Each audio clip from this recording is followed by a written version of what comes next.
Jovem Pan Saúde. Olá, bem-vindo, bem-vinda ao Jovem Pan Saúde. Eu sou Lívia Zanolini e hoje vamos falar sobre meningite. Uma doença endêmica, ou seja, que tem recorrência em uma região e que pode ser evitada pela vacinação que está disponível ao público durante todo o ano. E quem está com a gente para falar um pouco mais sobre a doença, sintomas, tratamentos e também, claro, a importância da imunização é a doutora Raquel Moarec, infectologista do São Luís. Doutora, bem-vinda, obrigada pela participação mais uma vez. Obrigada a todos, obrigada Lívia, vamos lá. E também o doutor Fernando Gomes, neurocirurgião e neurocientista. Doutor, bem-vindo ao Jovem Pan Saúde, obrigada pela presença. Muito obrigado, Lívia, vamos trabalhar, vamos falar de saúde, de coisas importantes relacionadas com a meningite. Com certeza. Doutora Raquel, começo então com a senhora. Antes de entender sobre tratamentos, sintomas, é preciso a gente compreender o que é a doença. O que é a meningite? Então, a meningite, ela é uma perda ou uma quebra de uma barreira, né? Podendo ser do trato respiratório, trato nasal, e ela tem uma quebra levando a uma inflamação da meninge, que é onde tem a produção, mais ou menos, do líquor. Normalmente, você pode ter uma letargia, um cansaço, uma dor de cabeça, um quadro confusional, uma febre, náusea, chegando até vômito. Normalmente, a gente considera um vômito mais em jato. E levando a isso a uma dor importante, e essa criança ou um adulto é levada ao hospital para fazer uma diagnóstico. Principal investigação: febre, náusea, vômito, já rigidez, né, que é o que vai levar, quando você tem essa irritação meninge, leva a uma rigidez, que é o quadro da meningite. Normalmente é por contato que ele já tenha, por pneumococo, que é do respiratório alto, e a Neisseria meningitidis, que ela também, nós somos portadores em torno de 15% a 25% da população tem naturalmente na sua quadro respiratório. E isso, com quebra de barreira, ele se manifesta com quadro neurológico. Doutora, a meninge, a senhora explicou que a meningite é uma inflamação da meninge. O que é a meninge? Onde que ela se localiza? Só para a gente compreender melhor. O doutor Fernando vai poder falar melhor ainda, mas ela é uma barreira, vamos dizer como se ela fosse uma meia que envolve o cérebro e aonde tem um plexo que faz a produção desse líquor que vai fazer essa hidratação, vamos dizer, esse líquido que envolve a lateral da meninge e o cérebro. Quando você tem uma infecção, essa barreira é quebrada e esse líquido, ele é produzido com muita celularidade, levando a um quadro de uma dor de cabeça, um quadro de confusão, um quadro que a gente fala de letargia, um quadro de rigidez, que é a movimentação da cabeça com dificuldade, levando a náusea e vômito. É um quadro grave quando ele é bacteriano. Então, nós temos origem bacteriana, tem origem viral, nós temos origem fúngica e temos uma origem parasitária, dependendo muito do grau de imunidade de cada pessoa. Perfeito. Doutor Fernando, a doutora Raquel disse que o senhor pode explicar para a gente mais também sobre essa questão da meningite e da meninge. E já emendo uma outra pergunta sobre complicações. Quais seriam as possíveis complicações de um quadro de meningite, dos mais simples aos mais graves? Lívia, o sistema nervoso central é um santuário.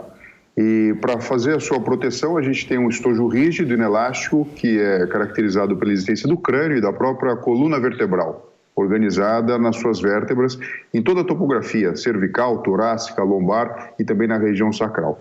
Dentro, a gente tem o cérebro, propriamente dito, o tronco cerebral e o cerebelo, o que dá o nome de encéfalo, né? Tudo que tem dentro da caixa craniana, e a medula espinhal. Envolvendo toda essa estrutura, nós temos as meninges, a dura mater, aracnoide e pia mater, onde o líquido cefalorraquidiano, o líquido, transita, tendo um papel importante na proteção mecânica e também biológica, como a doutora Raquel nos explicou. A possibilidade de células levarem, na verdade, mediadores químicos e produzir um processo inflamatório, tentando combater esse agente infeccioso, muitas vezes traz esse quadro clínico que muitas vezes acaba sendo dramático, com aumento da pressão intracraniana, fazendo com que o indivíduo tenha dor de cabeça lancinante, rigidez de nuca, ou seja, a pessoa fica com dificuldade de fazer a flexão do pescoço. E o médico, quando vai pesquisar, percebe que o pescoço do paciente está duro. Isso é uma forma natural de preservar a vida, mas essa pressão intracraniana pode aumentar de tal maneira que o indivíduo entra em coma e, se nada for feito, pode inclusive evoluir para o óbito. Em estágios menos graves do que esse, você pode ter uma inflamação que, inclusive, pode comprometer a vascularização do sistema nervoso central, levando a alguns problemas que podem representar sequelas definitivas depois, como, por exemplo, uma alteração do trânsito líquido cefalorraquidiano, podendo predispor à formação da hidrocefalia, que é o acúmulo patológico desse líquido, muitas vezes precisando até mesmo realizar uma neurocirurgia para restabelecer o seu funcionamento, colocando uma válvula ou então realizando uma neuroendoscopia. Além de outras sequelas, né? Dependendo do lugar onde o cérebro foi machucado, a pessoa pode apresentar alterações motoras, sensoriais, de comportamento, epilepsia e assim sucessivamente. Por isso que é tão importante a gente falar sobre isso, identificar os sinais para prontamente o paciente ser atendido e o tratamento ser estabelecido para evitar sequelas definitivas e principalmente, né, a prevenção para que esse quadro não venha a acontecer. É o meio mais importante, né, doutora? A vacinação é a forma mais importante, mais eficaz de prevenção. Doutora, mas antes de a gente entrar nesse assunto muito importante, como seria a transmissão da meningite? Como se dá esse processo? Depende do tipo de meningite, Lívia. Então, nós temos meningite viral, que ela é por contato espontâneo daquela pessoa, podendo ter uma quebra de barreira e levar um quadro meníngeo, e ele não é transmissor de uma pessoa para outra do quadro respiratório. Então, a meningite viral, na grande maioria, ela é por queda ou contato pessoal, mas local ou por friccionamento, na grande maioria pela família do herpes, você tem um quadro viral em sistema nervoso central e não tem transmissão respiratória. Nós temos as infecções bacterianas, que são várias, né? Nós temos a meningo, que é a meningocócica, nós temos pneumocócica, nós temos outras que podem levar, que é o hemófilos, que já está com quase muito tempo sem ter quadro no nosso país, mas ela ainda é indicada a sua vacinação e a manutenção disso para evitar os quadros em crianças abaixo de 5 anos, e tiveram vários surtos graves na época antiga, quando a vacinação ainda era precária em relação a isso, para evitar os quadros. Então, bacteriano, fora a pneumocócica, ela é de transmissão respiratória. Todo mundo que entrou em contato com esta pessoa com menos de 1 metro, ela pode pegar e ela é necessário fazer uma profilaxia. Então, existe profilaxia para hemófilos, que é de alto contágio, e meningocócica também. Então, existe um remédio que você tem que fazer para os contactantes íntimos que entraram em contato com essa pessoa que teve o diagnóstico de meningocócica. Quanto tempo eu tenho que esperar quando eu entro em contato com um paciente ou um familiar? Precisa tomar este remédio de profilaxia. Até 7 dias deste contato. Então, dá tempo de tratar o paciente, verificar qual é a sua etiologia ideal para você poder medicar o familiar. Então, o familiar sempre depois dá uma neurose na família ou nos amigos ou em contato, não há loucura sobre isso. Então, primeiro é o paciente, diagnóstico do doente para poder indicar a sua profilaxia.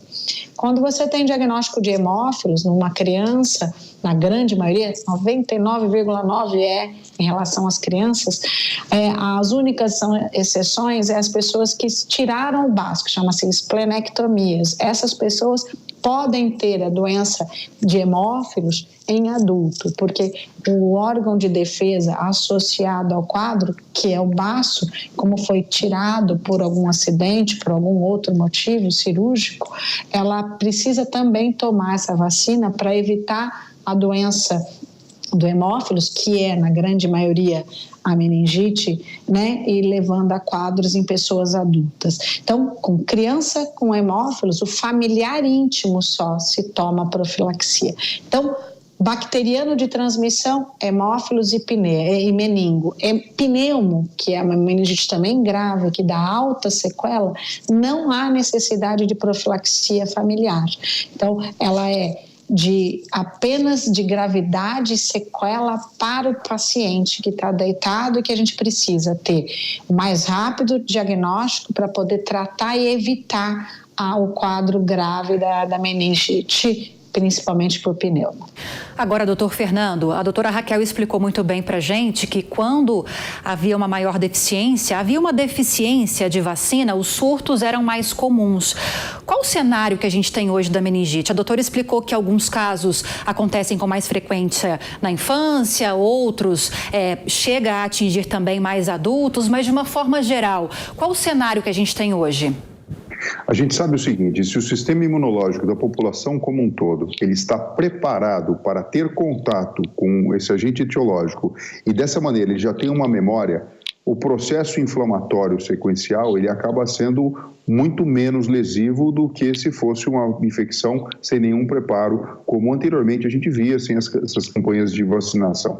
É lógico que, independente do que você faça, a meningite viral pode continuar acontecendo, a meningite bacteriana secundária, por exemplo, o indivíduo que tem um trauma de crânio, tem uma lesão no crânio, uma fístula licórica, porque o sistema nervoso central ele não pode ter contato com o meio externo. Aí pode ter uma infecção bacteriana por outros agentes, não esses infecciosos dessa maneira que a gente está falando. E o tratamento acaba sendo muitas vezes bem sucedido com a utilização de antibióticos corretos. Então, dentro de um cenário onde existe uma vacinação, existe um entendimento da doença como endêmica, nós já estivemos em situações muito piores do que atualmente. Mas, de qualquer maneira, se a gente levar em consideração que o sistema nervoso ele vai ficar pronto no indivíduo adulto com 21 anos de idade, e quando a gente pega a faixa etária pediátrica com menos de 5 anos, existe uma vulnerabilidade muito maior, todo cuidado é pouco. Por isso que é tão importante a gente falar sobre imunização, é tão importante esse papel todo que a gente está aqui desempenhando em levar essa informação para a população,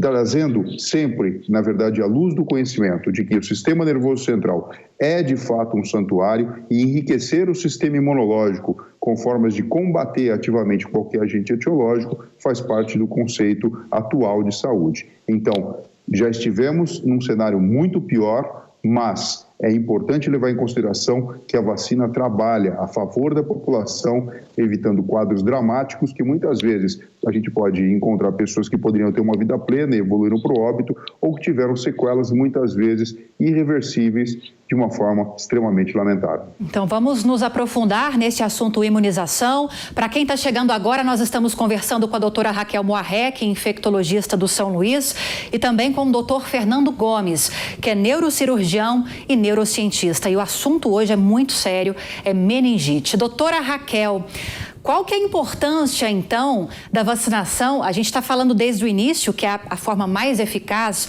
de prevenção.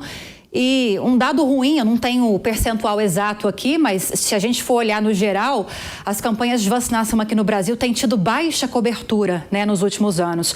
Eu não sei se a meningite entra nesse pacote também. É o caso?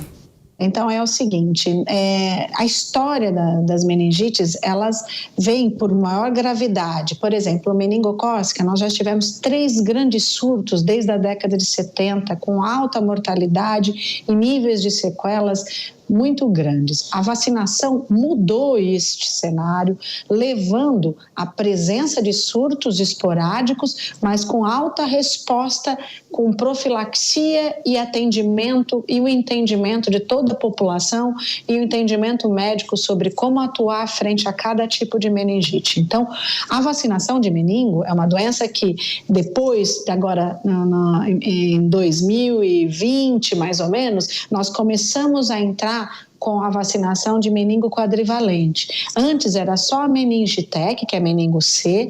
Antigamente, na época dos surtos, que nós tivemos 3, né, grandes surtos de meningo, era a meningo AC.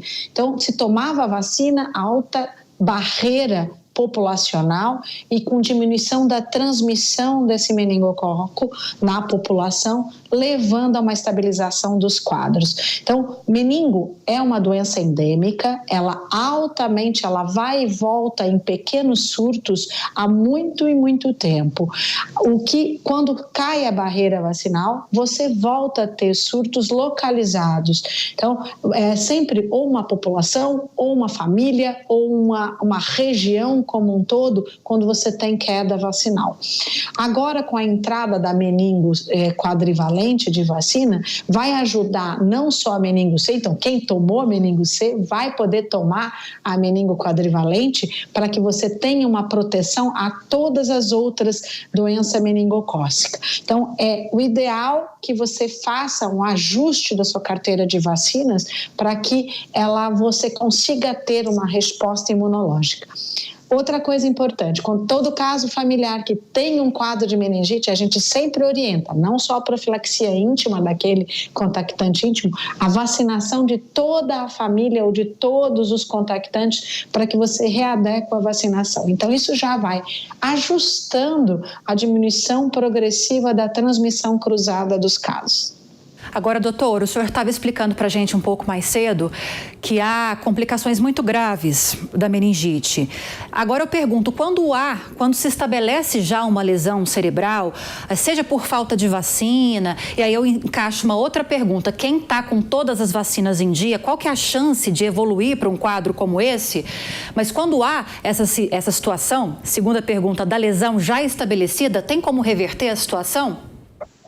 É lógico que existe uma coisa chamada neuroplasticidade, que é o trabalho dos neurônios durante o período de reabilitação em devolver função para o indivíduo. Mas dependendo do lugar do cérebro onde existia um acometimento, quando, por exemplo, ocorre uma meningoencefalite, ou seja, a inflamação, ela passa a acontecer não apenas na própria meninge, nas membranas que envolvem o sistema nervoso central, ou então no líquido céfalo-raquidiano, mas aí no parênquima propriamente dito, no tecido cerebral propriamente dito. Dependendo do local, você pode ter sequelas que podem ser irreversíveis. Se existe, por exemplo, o comprometimento da saúde do trânsito licórico, porque o líquido céfalo-raquidiano é produzido dentro do plexo coroide, que existe dentro dos ventrículos cerebrais, que são cavidades naturais que todos nós temos dentro do próprio encéfalo. Se por algum motivo esse trânsito que existe numa produção de 20 ml por hora, que é produzido e ao mesmo tempo reabsorvido, banhando todo o cérebro na sua intimidade interna e também em toda a convexidade do próprio crânio.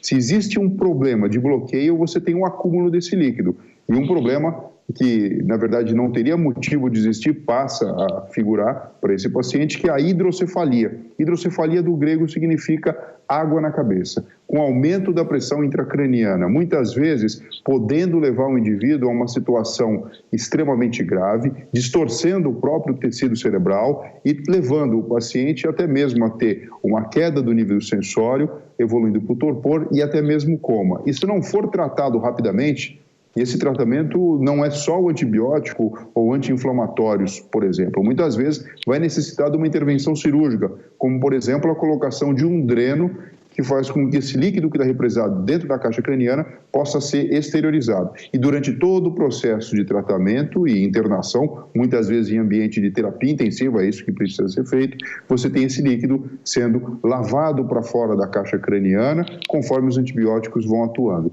E dessa maneira, o indivíduo pode até precisar também da colocação de uma prótese definitiva, que aí é uma válvula de hidrocefalia, para evitar que esse acúmulo aconteça novamente, mesmo depois que o agente infeccioso tenha sido exterminado com o uso do antibiótico adequado. Então, essa é uma possível sequela, sem contar outras, como, por exemplo, uma lesão no córtex cerebral, levando o indivíduo até a epilepsia, como sequela dessa inflamação grave que acometeu o sistema nervoso central. Então, é um assunto muito sério. O sistema nervoso central ele pode responder de uma forma favorável, principalmente nas pessoas que foram vacinadas, e por isso é tão importante, e aqui eu friso essa sua pergunta, né? Olha, pessoas vacinadas podem ter um curso melhor ou podem até mesmo evitar ter infecção? Sim, isso é um fato já comprovado pela ciência, mas mesmo assim, se o problema ele se manifesta, se você de repente não fez a profilaxia, que foi isso que a doutora Raquel nos explicou, por exemplo, um contactuante próximo que teve contato e você tem tempo de, além do processo de vacina que ele já tomou, também receber um antibiótico para ajudar no combate esse próprio agente etiológico, você pode, na verdade, trazer a pessoa para uma situação de maior normalidade e de uma melhor resposta clínica. Ao passo que o indivíduo que não passou pelo processo de imunização artificial, através da própria vacinação, ele sai em desvantagem. E essas sequelas, elas podem levar o indivíduo para uma situação de vida plena, para uma incapacidade que vai demandar aí um tratamento, uma reabilitação, com melhora graças à neuroplasticidade, mas que muitas vezes pode não ser completa. Me dei conta agora, doutor, que não falamos sobre diagnóstico. De que forma é feito? O diagnóstico ele envolve uma punção licórica com o exame do líquido cefalorraquidiano, onde você consegue detectar a alteração da pressão, a alteração de características físicas do próprio líquido. Via de regra, quando você tem uma infecção bacteriana, esse líquido que naturalmente é transparente, ele fica de coloração leitosa, com aumento da celularidade, ou seja, células que estão num número que geralmente são normais, passam a ficar num número extremamente exorbitantemente alto, na tentativa de combater o agente infeccioso, e até mesmo com uma pesquisa laboratorial, você consegue isolar qual é a bactéria que está provocando a inflamação naquele indivíduo. Por isso que é tão importante, porque isso vai direcionar o antibiótico a ser escolhido pela infectologia para ser aplicado no paciente. Lembrando que muitas vezes o tratamento ele pode ser prolongado por alguns dias e até mesmo semanas, dependendo da gravidade do caso. Doutora Raquel, a gente está falando da importância da imunização. Dá para a gente trazer aqui mais detalhadamente como é o calendário vacinal nesse caso da meningite? Então, a vacina de meningite, ela tem várias faixas etárias. Nós temos para as crianças, nós temos para os adultos jovens, nós temos para a pessoa mais velha e temos para acima de 60 anos. A vacina, no geral, nós temos de pneumo, pneumo 10, ela é dada com 2, 4 e um reforço, às vezes com 12 meses. Ela pode ser dado a pneumo 13 nas crianças acima de 11, 12 anos, até perto de 60 anos, ou todo o período, e pode dar pneumo 23, que é dado na população adulta acima de 60 anos. Nós temos a vacina para baixo de 5 anos, que é a necessidade do hemófilos, que faz parte com a associação de outras vacinas. Então, é dado com 2, 4 e 6 e um reforço, às vezes até 5 anos, que é que você dá um reforço a mais para essas crianças. Outra vacina, que é a meningo C, ela é dada também com 3, 7 e 9. E discutindo hoje no calendário novo, ela é dada acima a meningo quadrivalente, que é dada para as crianças em torno de 2 doses também. Existem os calendários não só público, como o privado, onde temos uma outra vacina, que é a meningo B, que é dada também para as crianças com 3 doses e com reforço até os 5 anos. Adulto tomando meningo existe em todo o período. O que o sistema público não dá a meningo quadrivalente para a população imunocompetente geral. Só aquelas pessoas sem o baço, que aí você tem a indicação de fazer as vacinas de doenças que dão meningite para essas pessoas, para evitarem os quadros graves, já que o baço ele é um órgão altamente protetor nas doenças graves sistêmicas das meningites. Então, as meningites graves, que são a pneumocócica e a meningo, elas não dão só o quadro neurológico, elas dão um quadro sistêmico muito grave, e isso é indicação da proteção do baço. Nesses pacientes que têm ausência, eles são obrigados a tomar a meningocócica no adulto, a doença do pneumo, que é a pneumo, normalmente ela é dada a pneumo 13, que é a conjugada, para essa população que não tem um órgão que ajudaria na sua translocação, no seu caminhamento da defesa das meningites com a vacinação. Então, nós temos pneumo, hemófilos em crianças e adulto quando não tem o baço, e a meningo, que agora entramos com a quadrivalente, e na clínica privada a meningo B, associada a todas elas. Pois bem, o Jovem Pan Saúde falou sobre meningite, uma doença endêmica que ainda preocupa aqui no Brasil. E eu gostaria de agradecer também a doutora Raquel Moarec, que é infectologista do São Luís, que trouxe com tanto detalhes para a gente a importância da imunização. Obrigada, doutora, pela entrevista. Obrigada, Lívia. Obrigada. Como vai, Fernando? Obrigada pela presença junto. Dr. Fernando Gomes também, que explicou para a gente sobre como funciona a doença, trouxe um conceito bastante aprofundado também. Doutor, neurocirurgião, neurocientista, muito obrigada pela entrevista também. Obrigado a você, Lívia. Obrigado, Raquel, por estar presente aqui conosco e até a próxima. Até a próxima, um abraço para vocês. E o Jovem Pan Saúde fica por aqui e, como sempre, agradeço a sua companhia. Espero que tenha gostado do programa de hoje. Se você tiver alguma dúvida ou sugestão, é só enviar um e-mail para a gente, saude@jovempan.com.br. Para rever essa e outras entrevistas, você já sabe também, é só acessar o canal Jovem Pan Saúde e também o aplicativo da Panflix para Android e iOS. Um grande abraço para você e até a próxima. Jovem Pan Saúde.